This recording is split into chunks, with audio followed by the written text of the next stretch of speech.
So the first thing we want to talk about is digital molecular matter, or DMM technology, which is a technology that allows us to simulate the way that materials behave in the real world based upon real world properties. So wood will break like wood, glass will break like glass, metal will even dent like metal.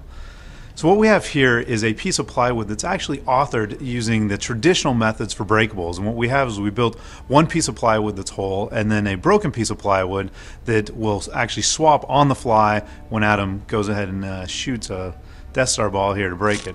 So there you can see that that piece of plywood did break. This is how everybody else authors breakables in games, even on next gen.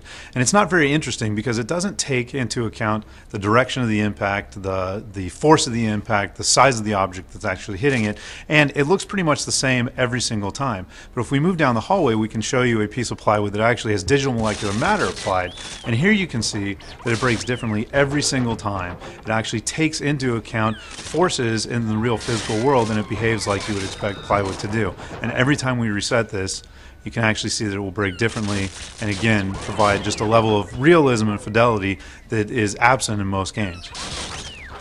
This is a data-driven system because it's a simulation, which really allows us to experiment. So on the fly with a button press, Adam can go ahead and change this plywood from kind of a soft plywood to a tougher wood. And again, you can see that it behaves very realistically. It behaves like you would expect tougher wood to behave. This allows our designers unprecedented freedom to kind of explore the way that these materials might behave in our gameplay worlds in order to get things that look the most realistic or the most authentic, but also that are most fun.